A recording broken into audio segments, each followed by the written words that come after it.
At a family party, my wife announced her pregnancy, not mine, but with my boss.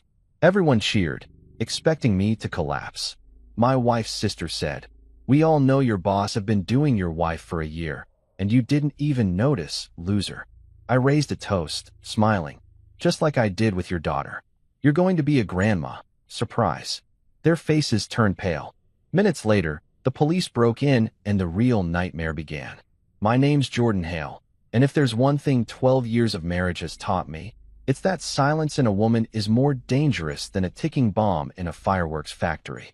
Clara had been way too cheerful lately, the kind of smile that says, "I'm hiding something that'll make you question every life decision you've ever made." At first, I figured maybe she just found a new skincare routine or finally won her passive-aggressive war with our neighbor over the recycling bin. But no, that smile had layers. And every time she said, "Everything's fine," I felt like I should start digging a bunker. It was a regular Saturday, which in our house meant chaos disguised as domestic peace. Our teenage son, Dylan, was glued to his Xbox, mumbling strategies about dominating the leaderboard, which, for the record, does not pay rent. Our daughter, Ella, was practicing a TikTok dance that looked like a yoga seizure. And me? I was making coffee strong enough to qualify as a controlled substance, mentally prepping for another one of Clara's family gatherings. Now, don't get me wrong. I love Clara, or at least I loved the version of her before she started taking relationship advice from podcasts hosted by women who think boundaries means ignoring your husband. But lately, things felt off. She was humming in the mornings, dressing up for errands, and keeping her phone face down like it was hiding state secrets. When I'd ask, "Who you texting?" she'd smile and say, "Just work." You know how people say trust is earned? Yeah, she was cashing it out like a bad check. I worked for Derek Cole, my boss, a man so smug he could probably win a staring contest with his own reflection. Derek was the kind of guy who wore $800 loafers and said things like, "My time is valuable," while wasting everyone else's. He was charming in that slippery, corporate way, always laughing a little too loud, touching shoulders a little too long, and complimenting everyone's wives a little too often. But still, he was my boss, and I needed the paycheck. The morning of the family celebration, Clara was fluttering around the kitchen like she was auditioning for a commercial. "Everything has to be perfect tonight," she said, rearranging napkins like we were hosting the president instead of her mother, her Aunt Margaret, and her sister Fiona, 3 women who could ruin a birthday party faster than an IRS audit. "What's the occasion again?" I asked, taking a sip of my liquid motivation.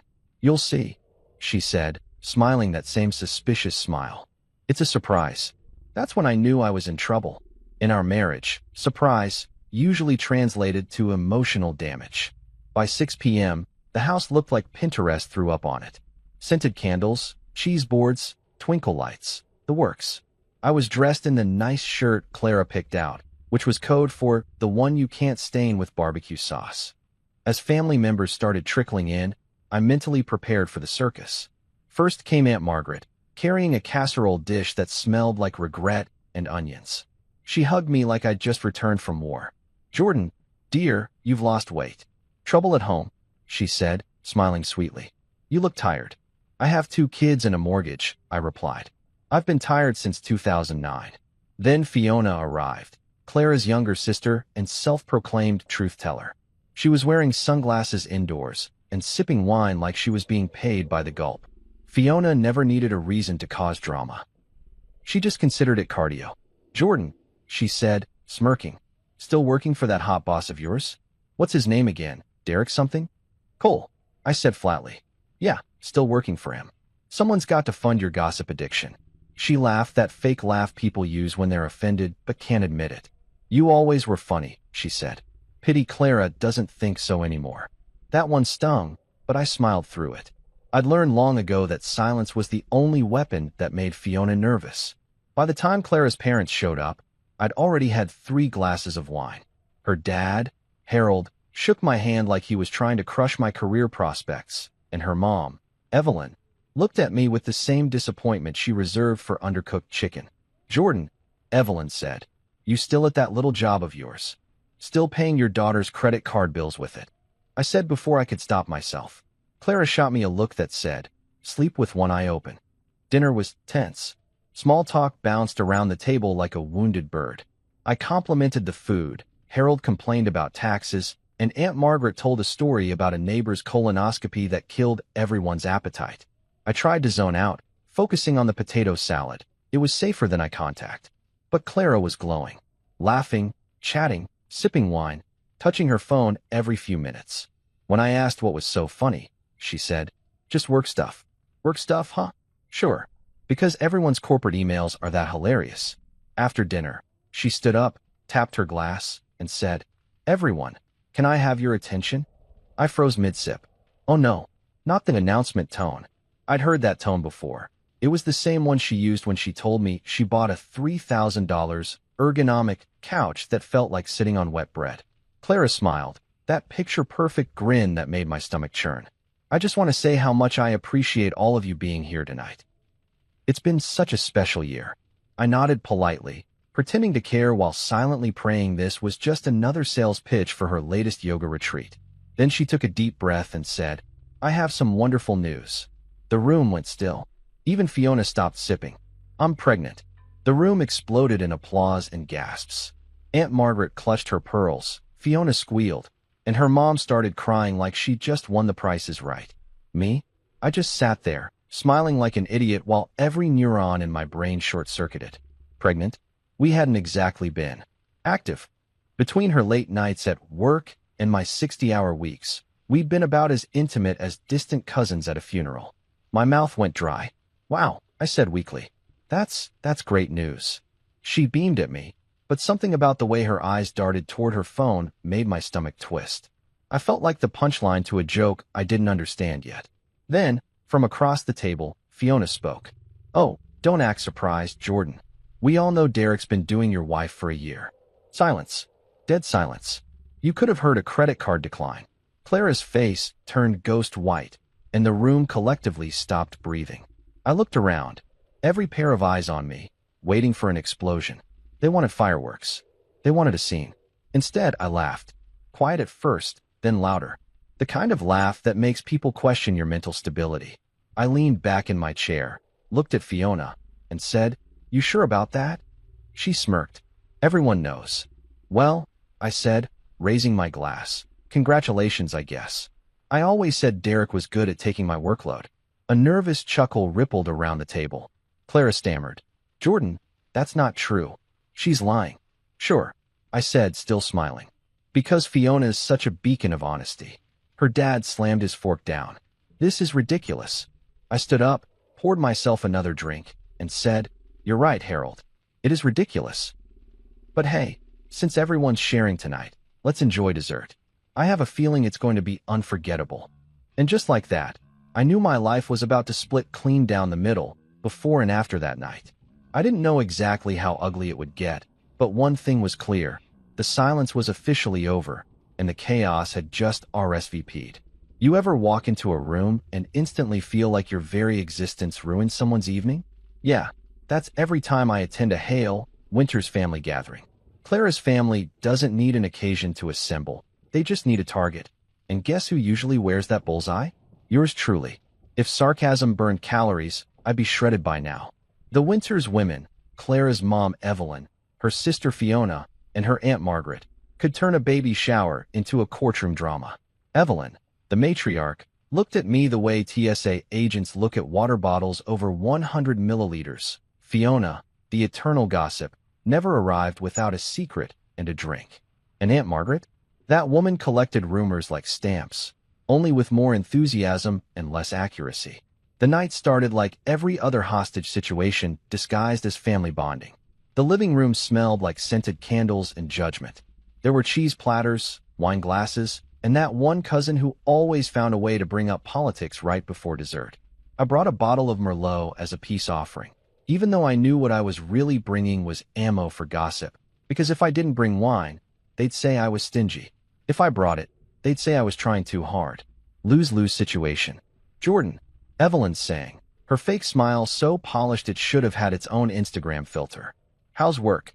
"Still there," I said, matching her energy with a deadpan grin. "Still paying for your daughter's Amazon therapy sessions." She blinked like I'd spoken Latin. Clara elbowed me, whispering, "Behave." I whispered back, "Tell your mom to start it." The thing about the Winters clan is that everything is fine until it isn't. I could feel something brewing that night. Clara was glowing, but not in the "I love my husband" kind of way. More like the "I have a secret and can't wait to ruin your life with it" kind of glow. She kept checking her phone, smiling that guilty smile people wear when their conscience is on vacation. Dinner started civil enough. Fiona talked about her latest business venture, which, judging by her track record, probably involved essential oils and bankruptcy. Aunt Margaret shared her medical updates in graphic detail, and Harold, my father-in-law, complained about inflation like it was a personal attack. I just focused on the potato salad, because at least it didn't judge me. Then Clara stood up and tapped her wine glass with a spoon. Ding, ding, ding. The room fell silent. That sound, to me, is trauma disguised as dinnerware. "I just want to thank everyone for coming tonight," she said, glowing like a Hallmark ad. "It means so much to have family together." Translation: I'm about to make this about me. Then came the bomb. "I have some wonderful news," she said, rubbing her stomach like a magician about to pull a rabbit out. "I'm pregnant." The room erupted like someone hit the laugh track button. Gasps, applause, cheers. Aunt Margaret clapped so hard she nearly dislocated something. Evelyn started crying instantly, the good kind of tears, the kind that say, "Finally, something to brag about at church." Harold grunted approvingly. And me? I sat there smiling, but inside, I was having a full-blown existential crisis. Pregnant? With whose baby? Because unless I've got supernatural swimmers that survived my vasectomy, something wasn't adding up. I felt my heart race, not from joy, but from the sudden realization that the universe was about to hand me a plot twist I did not order. Clara locked eyes with me, her smile tight, forced. I tried to act happy, I really did. I nodded, raised my glass, and said, "Wow, that's amazing, honey." But my voice cracked like a pubescent teenager.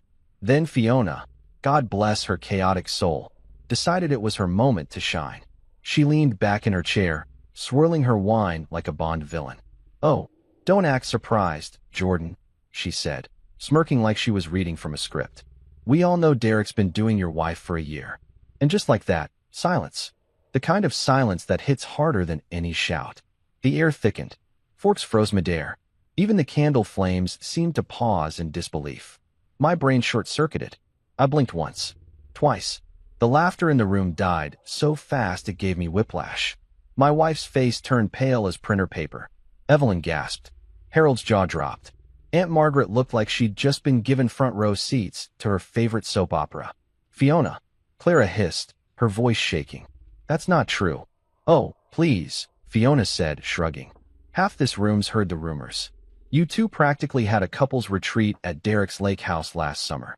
My jaw clenched so tight I could taste metal. "That lake house trip. Yeah, I remember it. Clara told me it was a team-building weekend. I stayed home fixing the damn fence while she was out networking. Guess she was building more than professional connections." Evelyn shot Fiona a glare. "Fiona, you always go too far." "Too far," Fiona laughed. "I'm telling the truth for once. And suddenly I'm the bad guy?" I looked around at the chaos unraveling. Harold was yelling. Evelyn was crying. Clara was begging for everyone to stop. And Fiona was playing victim while topping off her wine. The whole scene felt like a live episode of Family Feud, Dysfunctional Edition. And me? I just sat there. Calm. Too calm. Everyone expected me to explode. Throw the table, scream, storm out. But honestly, I was past that. When your world falls apart enough times, you stop reacting. You just start observing, like, yes, betrayal, again. Classic Tuesday. I smiled. That confused them. "Jordan," Harold said, his voice firm. "Say something, son." I looked up slowly, scanning the faces around me. "What's there to say?" I asked, shrugging. "Apparently, everyone here already knows more about my marriage than I do." Clara's eyes filled with tears. "Jordan, please, it's not. Save it," I said softly, still smiling. "It's a family night. Let's not ruin the vibe, right?" That smile. God, I could feel it unnerving them. People panic when you don't react the way they expect. Fiona leaned forward. "You're just going to sit there and take it?" "Take what?" I said, leaning back. "You already did the talking for everyone." The silence that followed could have killed Wi-Fi. Aunt Margaret fanned herself dramatically. I, I think I need air, she said, stumbling toward the door like she'd just witnessed a crime. Clara stood there trembling, tears streaming down her face. You don't believe her, do you? I looked at her for a long time, then said, I think I'll wait for the DNA test. Harold slammed his fist on the table. Enough. This is not the place. No. I interrupted, raising my glass. This is exactly the place. It's family, right? The same people who knew before I did. Evelyn whispered.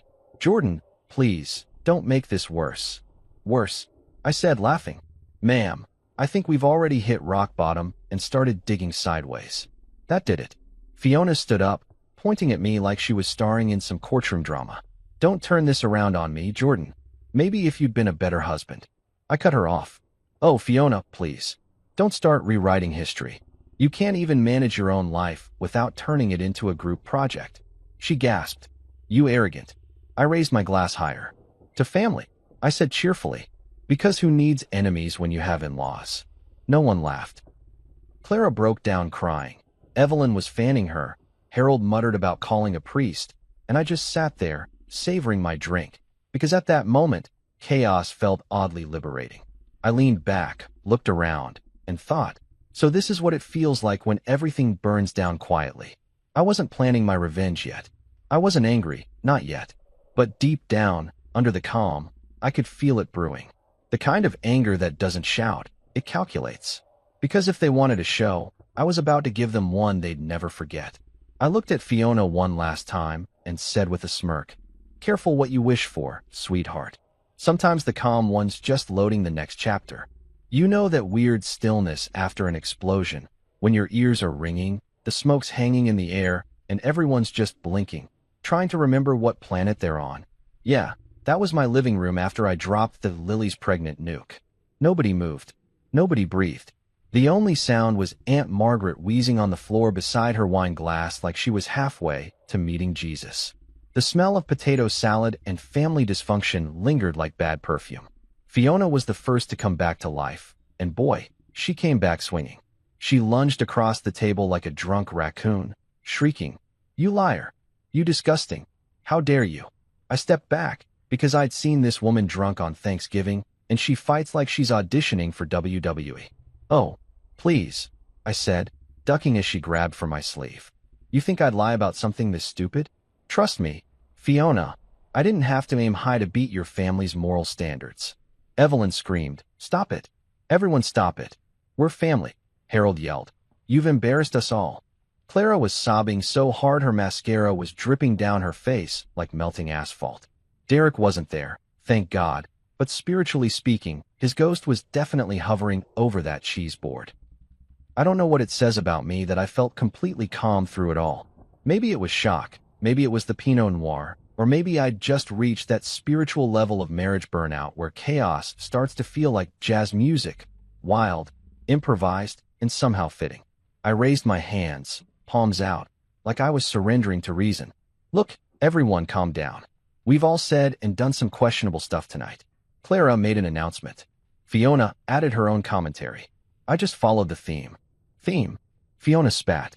You've ruined my daughter's life. You're right, I said dryly. Lily deserved better than me. But then again, so did I. Harold slammed his fist on the table. You've humiliated this family. Which part? I asked. The part where your daughter cheated on me with my boss, or the part where I returned the favor? I was just trying to keep the karma balanced. That's when Clara stood up, eyes wild, pointing at me like I was the Antichrist. You're making this up? You're just trying to destroy me. Her voice cracked, and suddenly, the room went from dramatic to downright operatic. Destroy you? I laughed, genuinely laughed. Clara, you're doing that all by yourself. I'm just here for the commentary. Fiona turned on her sister, her face twisted in confusion and rage. Wait, is this true? Were you really? No. Clara screamed. Of course not. Evelyn gasped, clutching her pearls like they were oxygen. Clara. Harold's voice trembled. Tell me this man's lying. Clara's lips quivered. She opened her mouth, closed it again, and right then, that tiny pause said everything. The whole family saw it. The truth had just strolled into the room wearing flip-flops and holding a margarita. Fiona gasped. Oh my God, you really did. She turned to me. You, oh my, How long have you known? Long enough, I said. The signs were there. Long work hours, unexplained hotel receipts, and that one perfume she started wearing that smelled like deceit and citrus. You're insane, Clara shouted, tears streaming down. You're humiliating me in front of my family. Correction, I said. Your family's doing that for me. I'm just narrating the highlights. She threw her napkin at me. You've lost your mind. No, I've lost my patience, I said. My mind's been gone since I said I do in front of your mother. Harold looked like he was about to pass out, muttering, "This is unbelievable, absolutely unbelievable." Fiona, ever the opportunist, seized the moment. So, let me get this straight, she said, eyes narrowing at her sister. You've been screwing his boss while telling everyone you had the perfect marriage? You really are our mother's daughter. Don't you dare. Evelyn snapped. You watch your mouth, young lady. Oh, please, Mom, Fiona shot back. You raised her. You should have seen this coming. Evelyn gasped again. I was starting to think her gasp reflex needed its own insurance policy. Clara turned on me, voice shaking. You planned this, didn't you? You wanted to hurt me. Congratulations, I said. She cracked the code. Yes, Clara, I wanted to hurt you. After you turned our marriage into an unpaid internship for humiliation, I figured I'd give you a taste of your own medicine. You're vile, she shouted. No, I'm efficient, I said. You brought Derek into our marriage. I brought a toast. Fiona's daughter, Lily, bless her chaotic soul, chose that exact moment to text me. My phone buzzed on the table. Everyone froze when they saw the name flash across the screen. Fiona's eyes went wide. Oh my God, she whispered. She really does text you. I shrugged. She's polite like that. Clara lunged for the phone, but I slid it into my pocket. Relax, I said. It's probably just a reminder about our next ultrasound appointment. Evelyn fainted this time. No joke. Hit the floor like a sack of flour. Aunt Margaret screamed, Evelyn! And the room descended into yet another round of chaos. The thing is, I didn't even want revenge. Not at first. But when you spend 12 years being treated like an optional accessory, something in you eventually snaps. And right then, as Harold tried to revive his wife and Fiona called me every synonym for devil she could think of, I realized I wasn't angry anymore. I was free. You're leaving, Harold barked, pointing at the door like a TV preacher. Right now. Gladly, I said, grabbing my jacket. But first, a quick PSA for everyone here. If you're going to cheat, don't do it with your husband's boss. HR departments have long memories. Clara's jaw dropped. You wouldn't. Oh, I would, I said, grinning. And you know what they say, sweetheart. Every action has a paperwork reaction. As I headed toward the door, Fiona screamed, You ruined my family. I paused, looked back, and said, Funny, that's what your sister said about me. Guess it's my turn. Harold tried to stop me, but Evelyn groaned from the floor. Let him go. Let him burn in his shame. Ma'am, I said politely. At this point, shame's a vacation destination for me. Then I walked out. Outside, the night was calm and quiet, complete opposite of the circus I'd just escaped. I stood on the porch, the cool air hitting me like a reset button. For a second, I thought about just driving off and never coming back, starting fresh somewhere new. But then the door burst open behind me. Clara stormed out, mascara streaked, eyes blazing. You bastard, she screamed. How could you do this to me in front of my family? I turned around slowly, folding my arms. You mean the family you used to lie to me about when you said you were working late? Don't act shocked, Clara. You lit the match. I just built the fireworks. I hate you, she spat. That makes two of us, I said. But at least I'm honest about it. She looked like she wanted to slap me, but before she could, Fiona appeared behind her. Don't touch him, Clara. He's already done enough damage. Oh, now you're the moral police. I said. Remind me again, Fiona. Didn't your second husband leave you for your Pilates instructor? That's not the point, she shouted.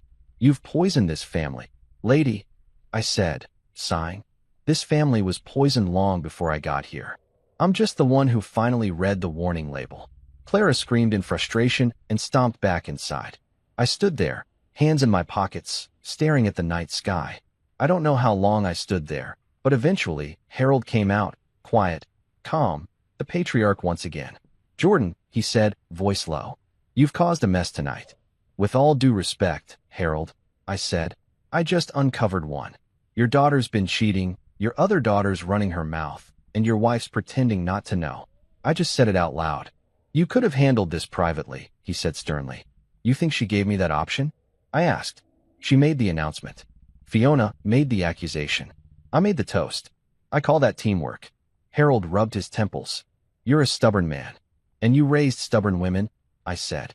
Guess it runs in the family. He sighed. You know this isn't over, right? Oh, I'm counting on it, I said, heading toward my car. The best stories never end after chapter 1. He watched me go, shaking his head. You'll regret this someday. I smiled over my shoulder. Nah, I'm too tired for regret. When I got in the car, I sat there for a minute, engine off, staring at the faint glow of the house. Through the window, I could still hear shouting, Clara screaming, Fiona crying, Evelyn probably calling a priest. It was beautiful, in a twisted, poetic way. I turned the ignition, rolled down the window, and said quietly to myself, and that, ladies and gentlemen, is what happens when you underestimate the quiet guy. I drove off, not toward home, because honestly, I wasn't sure what that meant anymore, but toward the only diner in town that stayed open late. I ordered pancakes, bacon, and a cup of coffee strong enough to dissolve my conscience. The waitress, a woman named June with too much eyeliner and zero patience, gave me a curious look. Rough night? She asked. I laughed. You could say that. Wife trouble, she guessed. Something like that, I said. Family dinner gone nuclear. She poured my coffee. You look like a man who finally said what he needed to say. Yeah, I said, stirring in sugar. I finally did. She smirked. Good for you. Most men don't. Trust me, I said, taking a sip. Most men shouldn't. When I finally left the diner, the sun was just beginning to creep up, painting the sky with that kind of soft orange light that makes you forget how ugly life can get. I leaned against my car, took a deep breath, and laughed softly. Somewhere behind me, Clara was probably plotting her next move, Fiona was probably interrogating her daughter, and Derek, well, Derek was definitely checking his email. But me? I was done playing the fool. As I drove into the sunrise, windows down, I muttered to myself, they wanted chaos? I'll give them an encore. And for the first time in a long time, I felt alive. If you've ever wondered what absolute rock bottom looks like, it's standing outside your in-laws' house at 9:17 p.m., watching blue and red lights bounce off the front windows while Aunt Margaret is still passed out in the potato salad. Yep, that's where I was. A proud moment for the Hale legacy. Someone in that circus had called the cops. Probably a concerned neighbor who heard the screaming, or maybe Evelyn, who thought she could summon divine intervention via 911. Either way, when the patrol car pulled up, I actually laughed. Because why not? Once the cops arrive, you've officially reached the this can't get worse stage of life. The car doors opened, and out stepped 2 officers straight out of a buddy cop sitcom. The older one, gray hair and permanent frown lines, looked like he'd seen things: divorces, custody battles, PDA, fights gone violent. The younger one, Officer Mendez, couldn't have been older than 26, and he already had that rookie enthusiasm people lose right after their first domestic dispute call. He looked around the yard, then at me. Evening, sir. We got reports of a disturbance. Disturbance? I repeated, nodding. Yeah, that's one way to put it. Family dinner gone off script. He blinked, hand resting on his belt. Mind telling me what happened? Before I could answer, the front door flew open, and Fiona stormed out, finger already locked and loaded. There he is. Arrest him. The older officer sighed, muttering, Here we go again. Ma'am, he said patiently. What exactly did he do? Fiona looked ready to explode. He's sleeping with my daughter. He got her pregnant. The younger cop's eyebrows shot up. Okay. He turned to me. That true? I shrugged. Depends. You guys handle paternity cases now. Don't you joke, Fiona shouted. He's a liar and a psychopath. Fiona, I said calmly. If you're going to insult me, at least rotate the adjectives. You've used psychopath 4 times tonight, and it's losing impact. That's when Clara appeared in the doorway, face blotchy, eyes puffy. He ruined everything, she cried. He's lying. He's trying to humiliate me. The older officer rubbed his temples. Ma'am, please, one at a time. Then, from behind her, Harold shouted. He humiliated our entire family. And Evelyn screamed. He brought the devil into my house. I turned to the officers, deadpan. See? Just your average suburban barbecue. The older one sighed deeply, like he regretted every career decision that led him here. Sir, step aside for a second, please. We're going to need statements. Sure, I said, stepping onto the porch. You might want to bring backup. There's enough crazy in there to fill a police academy. They separated us like it was a middle school brawl. I sat on the porch railing, explaining my version of events to Officer Mendez while the older guy, Officer Turner, tried to wrangle the screaming herd inside. So let me get this straight, Mendez said, flipping through his notepad. Your wife's pregnant with your boss's baby, and you're saying her niece is pregnant with yours? Yep, I said, sipping what was left of my drink. We're one DNA test away from a reality show. He blinked. You people need therapy. Already tried that, I said. The therapist quit after 2 sessions. Said we were her retirement plan. He snorted, clearly trying not to laugh. This is insane. Tell me about it, I said. All I wanted was a quiet dinner. Next thing I know, I'm in an episode of Law and Order, Family Unit. Inside, the shouting got louder. I heard Fiona scream, "You're a disgrace, Clara," and Clara yell, "You're just jealous because someone wanted me." Evelyn sobbed something about damnation, and Harold was shouting about property damage because I'd apparently cracked the marble floor when I dropped my glass earlier. Officer Turner emerged from the chaos, his patience looking about 3 seconds from collapse. "Mr. Hale," he said wearily, "we've got conflicting stories." "Let me guess," I said. "They said I started it. They said you made a malicious announcement designed to incite emotional harm," he replied, reading from his notebook. "Wow," I said, impressed. "They've been watching Judge Judy. Is there any truth to what you said about the pregnancy?" he asked carefully. "Yep," I said. "Everything I said was true. And before you ask, I've got the receipts, literally." I pulled out my phone and showed him a few texts, nothing explicit, just enough to prove I wasn't making things up. Mendez leaned over to peek. "Oh damn," he muttered. Turner shot him a look. "Officer," I said, "don't worry. I'm not pressing charges. Just processing trauma with style." Turner sighed again. "All right, Mr. Hale, look. No one's being arrested tonight. It's just chaos. But I'd advise you to leave for the evening, cool off, and handle this privately." I nodded. "Trust me, officer." I was halfway out the door before the credits rolled. Mendez grinned. "Mind if I ask, what exactly triggered all this?" I chuckled darkly. "My wife made a big announcement she's pregnant. Then her sister dropped the plot twist that it's not mine. Then I made my own announcement that I knocked up her niece. You know, basic dinner conversation." Mendez blinked twice. "Sir, are you sure you're not filming something?" "I wish," I said. "I'd be rich by now." Inside, there was another crash, glass, maybe a vase. Turner looked over his shoulder, muttering, "Jesus Christ," before heading back in. I sat quietly for a minute, staring out at the yard.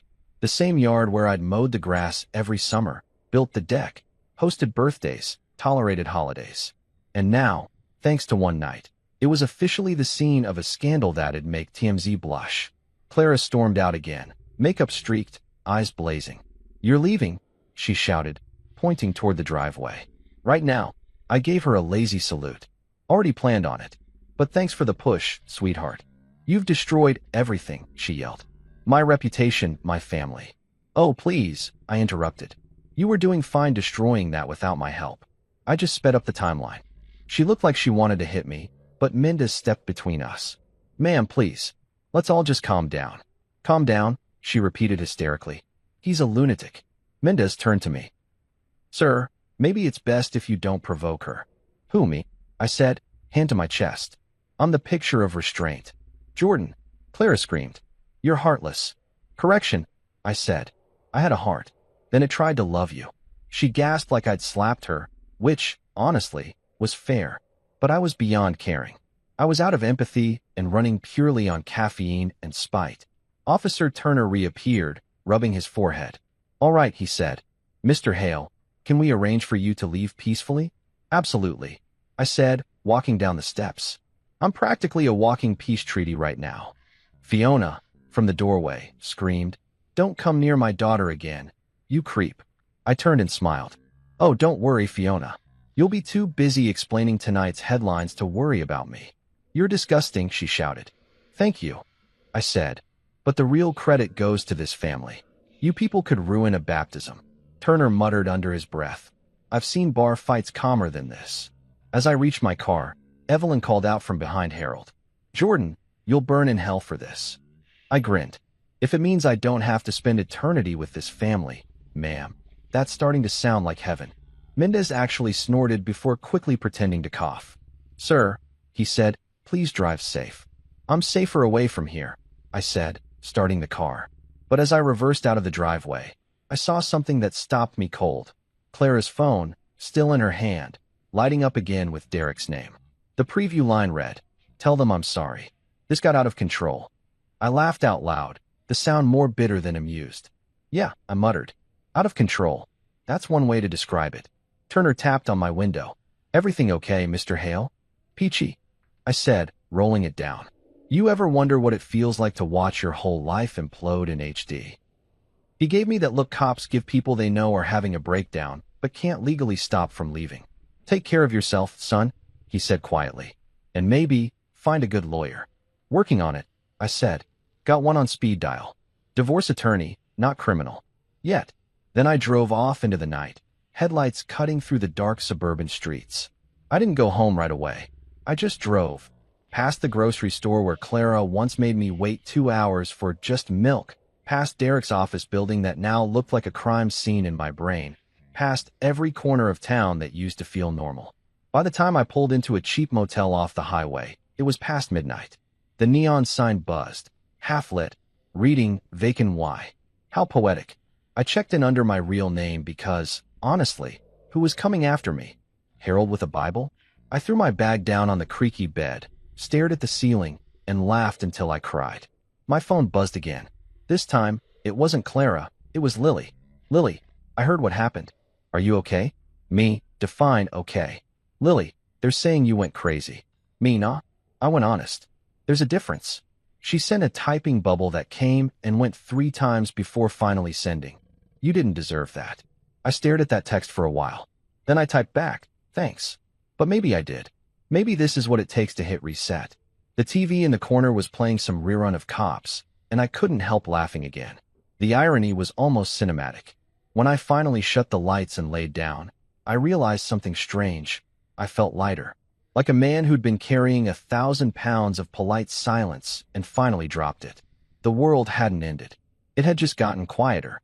And somewhere out there, Clara was still probably screaming, Derek was still texting, Fiona was still swearing, and the cops were still filling out paperwork they'd never forget. But me? I was finally off duty. Tomorrow, I'd deal with lawyers, HR, and whatever fresh storm was coming. But tonight, I was just a guy in a motel bed, staring at a cracked ceiling, free for the first time in years, and grinning at the thought that my life had officially turned into a legend every cop at the station would gossip about for weeks. You'd think after detonating your marriage, detonating your career, and detonating your in-laws' sanity all in one night, you'd get at least one good night's sleep. But no, turns out guilt snores louder than Clara. I woke up at 5:43 a.m. in a motel bed that smelled like bleach and bad decisions, staring at a water stain on the ceiling that looked like Jesus shaking his head at me. My head pounded like karma was knocking. I checked my phone. 17 missed calls, 8 voicemails, and 23 unread texts, most of them from numbers I didn't save, because emotional survival requires deleting half your contact list. I scrolled through. One from Clara, we need to talk. Delete. One from Fiona, you'll pay for what you did. Delete. One from Derek, oh yeah, that guy. You've ruined everything. Screenshot. Future entertainment. And then, one from Officer Mendez. That one made me pause. Officer Mendez. Mr. Hale, this is Officer Mendez. Just wanted to make sure you're safe. We finished the report last night. Might be worth coming down to the station to clear things up before your wife does. Trust me, before your wife does. Those 4 words hit like a hangover slap. Clara probably spent all night turning the story into a Broadway tragedy where I was the villain and she was the misunderstood angel who made one small mistake with her boss. I could already picture her crying into a tissue while filing a report that made me sound like I'd crashed Thanksgiving with a flamethrower. I dragged myself out of bed, threw on the same jeans and hoodie from the night before, and stared at my reflection in the cracked mirror. Hair wild, eyes tired, soul somewhere between fury and disbelief. I looked like a man who'd lost everything except sarcasm, and maybe that was enough. The station was only 10 minutes away. The drive felt like a funeral procession for my old life. Every red light seemed to hold me hostage with my own thoughts. How I got here, how I ignored every warning sign, how the woman who once called me her forever now probably listed me as threat level, moderate. When I walked into the station, the front desk officer looked up and grinned. "Ah, Mr. Hale, the man of the hour." "Great," I said. "Glad my trauma's trending." He chuckled. "You're in luck. Mendez is in the back." "Coffee. Only if it's strong enough to erase last night," I said. He poured me something that tasted like burnt tar and regret. Mendez appeared a few minutes later, wearing the same uniform, same calm face, but with that look cops get when they know drama's about to keep paying their overtime. "Jordan," he said, motioning me into a small room. "Hell of a night. That's one word for it," I said, taking a seat. He sat across from me, flipping open a folder. "So here's the thing. Technically, there's no criminal complaint against you. Yet. But your wife came in this morning." I snorted. "Of course she did. She gave her version of events," he said. "Wanted it on record." "Let me guess," I said. "I became aggressive, endangered her family, and emotionally traumatized the children of God." He smiled slightly. "You're not far off. She claims you verbally harassed her and created a hostile environment." Fiona backed her up. "Fiona backing someone up? That's new. Usually she's too busy throwing people under the bus." He flipped a page. "Her parents also mentioned that you made graphic public claims of infidelity." "Yeah, because that's exactly what happened." "Which," he said carefully, "they're calling slander." I leaned back. "So let me get this straight. My wife cheats on me, announces her pregnancy to my face. Her sister outed her affair. I responded in kind, and I'm the problem?" He shrugged. "Welcome to domestic disputes in suburbia." "Unbelievable," I muttered. "What happens now?" "Honestly," Mendez said, "nothing serious, unless she tries to press charges for harassment. We'll keep it on record, but it's just a paper trail at this point. You might want to file your own report, though." "A report?" "Yeah," he said. "Document your side. Helps later if things escalate. Which, based on your family's performance, they will." I sighed. "Great. My life's officially a police file."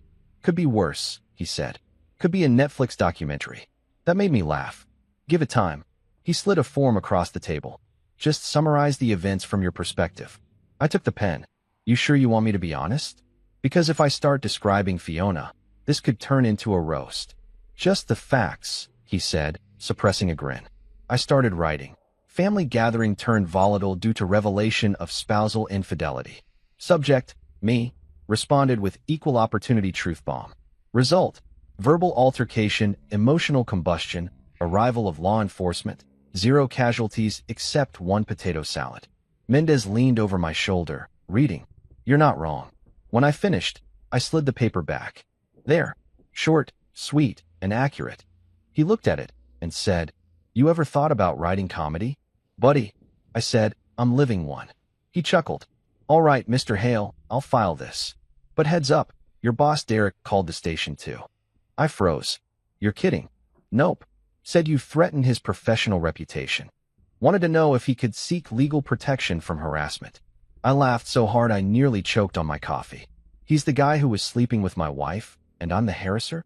"Technically, you outed him in front of witnesses," Mendez said. "So legally, it's a gray area." "Gray area?" I repeated. "What's black and white about sleeping with someone else's wife?" "Don't shoot the messenger," he said. "I'm just giving you the heads up before it turns into something bigger." I pinched the bridge of my nose. "Fantastic. So I've got a cheating wife, a vengeful sister-in-law, and now a morally bankrupt boss with a persecution complex. Who's next?" "Oprah." Mendez smiled sympathetically. "Look, I'm not supposed to give advice, but maybe lay low for a few days. Don't respond to calls. Don't post anything online. Let them be the loud ones." "That's easy for you to say," I said. "You didn't marry into a reality show." He shrugged. "I've seen worse." "Oh yeah?" I asked. "Worse than your wife sleeping with your boss and your in-laws turning it into a press conference." He grinned. "Once had a guy whose wife ran off with their family priest and took the church van." "Okay," I admitted. "You win." We shook hands, and as I walked out, he said, "Hey, Jordan, Yeah, for what it's worth, you're handling this better than most. Thanks, I said. That's because I ran out of options before I ran out of dignity. Outside, the sunlight was too bright, the world too normal. People walking dogs, sipping coffee, talking about weather. Meanwhile, I was walking out of a police station with the kind of story that would make Dr. Phil cancel his show out of respect. I stopped by a gas station for another coffee, because apparently, caffeine was the only thing holding my sanity hostage. As I poured it, my phone buzzed again. This time, it was a number I didn't recognize. I almost ignored it, but curiosity won. Mr. Hale, a smooth voice said. This is Sharon Wells. I'm an attorney representing Mr. Derek Cole. Of course she was. Good morning, Sharon, I said flatly. Is this the part where you tell me I've been served, or are we still in the foreplay stage? She hesitated. Mr. Cole is requesting that you refrain from any further public comments regarding his personal life. He also insists that you remove any digital evidence you may have shared. Digital evidence? I said. Oh, you mean his love letters to my wife? The ones he wrote on company time using the company email system? Sure thing, Sharon. Let me just forward them to HR first for safekeeping. There was silence on the line, then a cold, professional tone. That would not be advisable. Neither is sleeping with your employee's spouse, I said. But hey, we all make bad calls. She sighed. Mr. Hale, my client wishes to avoid escalation. Tell your client I wish I'd avoided marriage, I said, and hung up. I stood there for a long moment, phone still in hand, smiling. It wasn't a happy smile.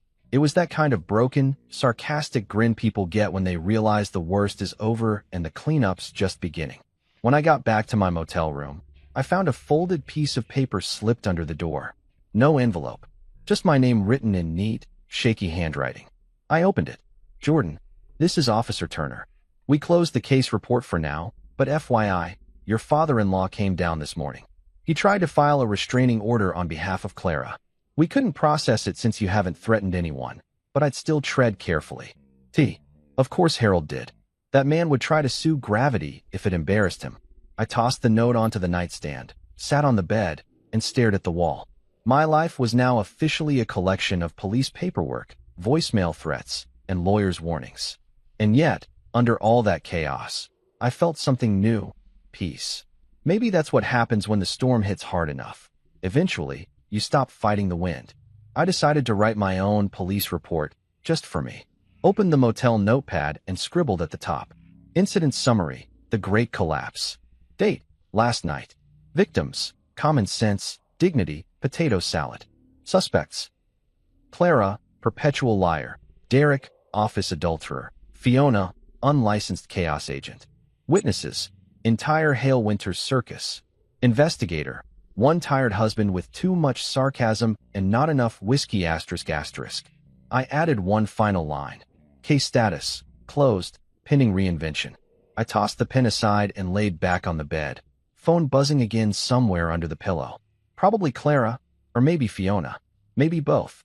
But for the first time in years, I didn't answer. Instead, I whispered to myself, let them write their versions. I've got mine.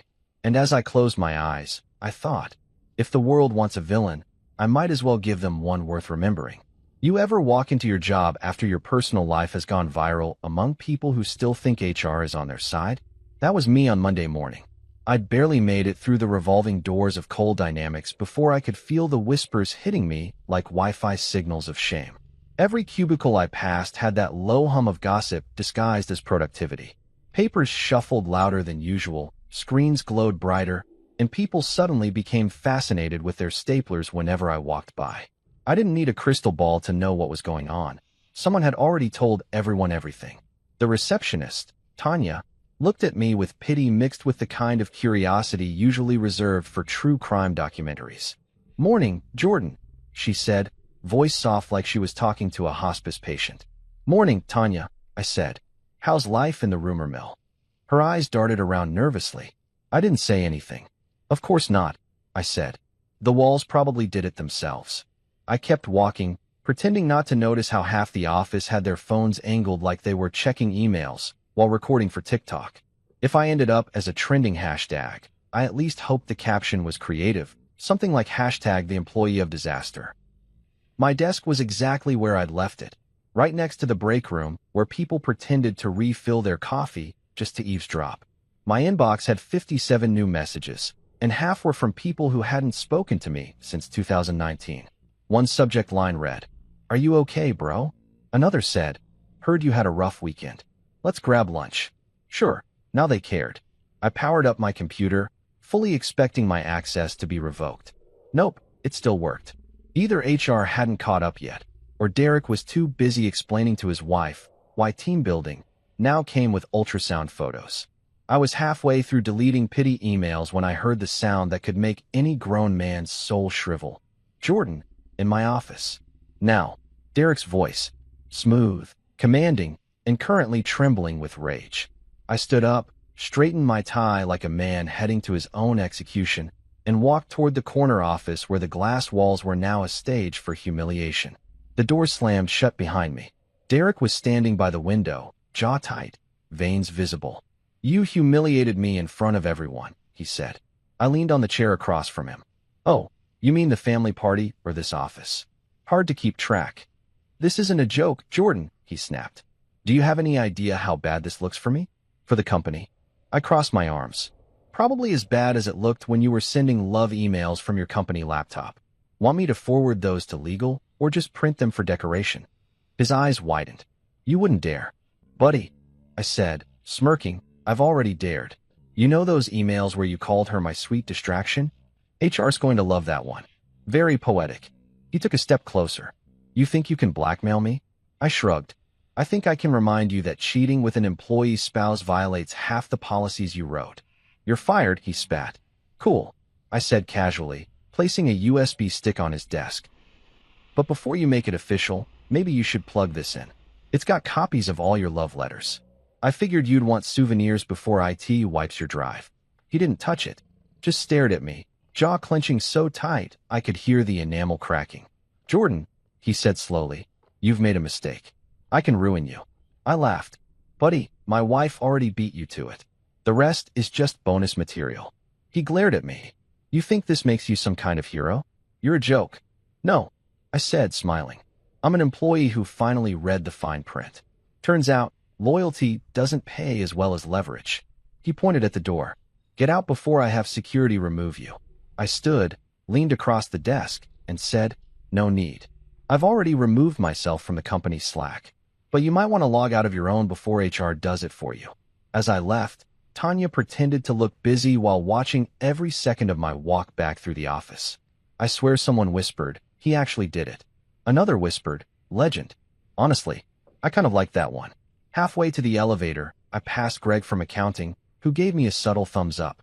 "Heard you dropped the boss like a mixtape," he said under his breath. "Something like that," I said. "Stay tuned for the remix." The elevator doors closed behind me, and as they did, I caught one last glimpse of Derek through the glass wall, standing there, shoulders tense, staring down at that USB like it was a live grenade. Outside, the morning sun hit my face, and for the first time in weeks, I didn't feel angry. I felt free, like the final act of a disaster movie when the hero walks away from the explosion without looking back. I loosened my tie, took a deep breath, and laughed out loud in the middle of the sidewalk. A few people looked at me like I'd lost it. They weren't wrong, but losing it was starting to feel a lot like winning.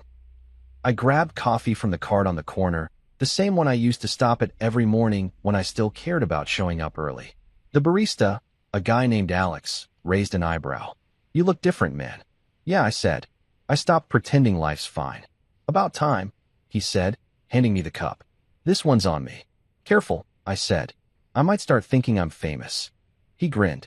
"Dude, you're trending on the company subreddit. They're calling you the truth bomber." I nearly spit out my coffee laughing. "The what?" "Yup. Apparently, someone leaked what happened at that party. You're a legend." "Fantastic," I said. All I ever wanted was internet fame for trauma. When I got home, well, to the motel I was calling home, the adrenaline started to wear off. I tossed my jacket on the chair, turned on the TV for noise, and checked my email. Sure enough, HR had sent one titled, "Urgent, Pending Investigation." I opened it, read the first 2 lines, and closed it again. I didn't even care. They could investigate all they wanted. The truth had already done the heavy lifting. My phone buzzed again. This time, it was Lily. Lily, heard about work. Are you okay? Me. Depends on your definition. I'm jobless, but undefeated. Lily, you're insane. Me. It's hereditary. Then she sent a photo of a positive pregnancy test with a message, proof for the doubters. I stared at it for a long time. Not sadness, not pride, just that weird mix of disbelief and closure. The irony of my boss and my wife both ending up in scandal while his niece carried my child wasn't lost on me. It was poetic in a morally questionable way. I typed back, "Don't worry. Whatever happens, I've got your back." Her reply came instantly. "You already proved that." I set my phone down and exhaled. For the first time, it didn't feel like everything was falling apart. It felt like something new was beginning, something quieter, sharper, cleaner. As the sun dipped outside the motel blinds, I raised my coffee cup toward the TV and whispered, "To fresh starts, and the poor HR rep who has to read Derek's emails tomorrow." Then I laughed again, long and hard, because sometimes victory doesn't look like a trophy. It looks like walking away from the office fire you didn't start, but definitely helped finish. If there's one universal truth about family drama, it's that it doesn't end when the shouting does. It just goes underground, like lava waiting for its next scenic eruption. After I walked out of Coal Dynamics with my metaphorical mic drop still echoing through the office hallways, I expected at least a day or two of peace. Maybe a quiet evening, maybe some chicken wings, maybe an uninterrupted nap. What I got instead was a string of text messages that could have powered a telenovela marathon. Clara, Fiona, and Evelyn had apparently formed some kind of crisis PR team overnight, and I was public enemy number one. The first message came from Clara, "You've destroyed everything I built." The second from Fiona, "You better pray I don't sue you." The third from Evelyn, in all caps because she texts like she's sending telegrams, "You have shamed this family and will answer to God." I replied to none of them, because at that point, what was left to say? I'd already given them the truth. They just didn't like the way it was plated. But later that afternoon, as I sat in my motel room eating fries that tasted like battery acid, my phone buzzed again, this time with a call from an unknown number. Normally, I'd let that go to voicemail, but something told me this one was worth the misery. "Jordan," a quiet voice said. "Lily," I sighed. "Please tell me this isn't about another family group chat." She laughed softly, the kind of laugh that carries exhaustion and defiance at the same time. "You're practically famous now. My mom's been on the phone all morning, crying to anyone who'll listen. Apparently, you seduced me to get revenge on Clara." By the time I got there, the sun was setting behind the rows of identical houses, casting everything in that suburban golden light that makes even dysfunction look cinematic. I parked across the street, took a deep breath, and reminded myself that I had already survived worse, like marriage counseling with a woman who thought silence was foreplay. When I walked through the front door, the room fell silent. It was like walking into a courtroom where everyone had already decided the verdict. Evelyn sat at the head of the table clutching her Bible like a weapon. Harold stood beside her, arms crossed, face red enough to power a stoplight. Fiona was pacing, phone in hand, whispering to someone, probably a lawyer who regretted answering. Clara was sitting near the fireplace, mascara perfect this time, clearly rehearsed for her role as the wounded wife. "Jordan," Evelyn said, her voice trembling with righteous fury, "we didn't invite you." "Then it's a good thing I don't need an invitation," I said, shutting the door behind me. "This feels like family business, and apparently, I'm still the headline." Fiona spun around, pointing at me. "You've got nerve showing your face here." "Yeah," I said, "but not as much nerve as your boss showing up at my wedding anniversary last year and flirting with my wife in front of everyone." Clara gasped. "That's not fair." "Oh, you're right," I said. "Fair would have been you telling me before you started playing The Office, Adultery Edition." Harold slammed his hand on the table. "You will not speak that way to my daughter." "Which one?" I asked. "The adulterer or the drama queen?" Fiona lunged forward, but Harold held her back. Evelyn looked like she wanted to exorcise me. "You've brought nothing but chaos into our home," she said. "Correction," I replied. "I brought the truth. The chaos was already living here rent-free." Clara stood, tears welling up. "Why can't you just stop?" "I've apologized." I laughed. "You apologized to him, Clara, the man you cheated with. Not to me. You cried because you got caught. Not because you're sorry. She flinched. You're cruel. No, I said quietly. I'm finally honest. You've spent years painting me as the quiet, boring husband, the man who doesn't get it. Well, I get it now. I just don't want it anymore. Fiona rolled her eyes. Oh, please, spare us the victim speech. I turned to her. Fiona, you've been gossiping about everyone in this family for a decade. If hypocrisy burned calories, you'd be invisible. That shut her up. Harold tried to recover control. Enough. We're here to talk about the future. Future? I repeated. There isn't one. Clara can have hers with Derek. You can all spin whatever story helps you sleep at night. I'm out. Evelyn's voice cracked. And what about the baby? That hit harder than I expected. The baby? I said. You mean the one that isn't mine? She glared at me. You don't know that for sure. I looked right at Clara. Do I? She couldn't answer. Her silence told me everything. For a long moment, nobody spoke. Then Lily, bless her, stepped out from the kitchen where she'd been quietly standing. Everyone, stop. Her voice wasn't loud, but it carried enough power to make even Evelyn blink. This has gone too far, she said. You're blaming Jordan for everything when the truth is, you all helped make this mess. Mom, you've spent your whole life judging everyone. Aunt Clara, you lied to everyone who loved you. Grandpa, you ignore problems until they explode. And Grandma, you act like God personally outsourced judgment to you. Fiona gasped. Lily, no, she said firmly. You don't get to play innocent. You raised me in a house that cared more about appearances than honesty. Jordan didn't destroy this family. You did. The room went silent again, the kind of silence that feels like a verdict. Clara sat down, staring at the floor. Evelyn's lip trembled. Harold looked old. Fiona opened her mouth, but nothing came out. I exhaled slowly. Well, I said, that was better than therapy. Lily shot me a look. Don't ruin it. Sorry, I said. Force of habit. Evelyn stood, voice breaking. You think you're all so righteous. You think telling the truth makes you heroes. But all I see are broken people too proud to repent. I shrugged. Repentance is easier when you're not pretending. Fiona suddenly burst out laughing, a short, bitter sound. God, we're all insane. For once, I said, we agree. And just like that, the fight drained out of the room. No more shouting, no more posturing. Just exhaustion, the collective hangover of years of lies finally laid bare. After a long moment, I walked toward the door. I'm done, I said softly. You can keep your family drama, your phone calls, your guilt. I'm officially resigning from the Hale Winter Circus. Clara looked up. Jordan, please, where will you go? Somewhere quiet, I said. Preferably a place without your mother. That earned a weak laugh from Lily. I turned to her. You okay? She nodded. Better than I've been in years. Good, I said. Then maybe something good came out of all this. As I stepped outside, the air felt lighter. Behind me, voices started again, softer this time, less venomous, like the start of healing or maybe just the tired sigh of people realizing the show was over. I didn't know. I didn't care. Walking to my car, I thought about everything I'd lost, my marriage, my job, my reputation. And for the first time, I didn't feel angry. I felt free.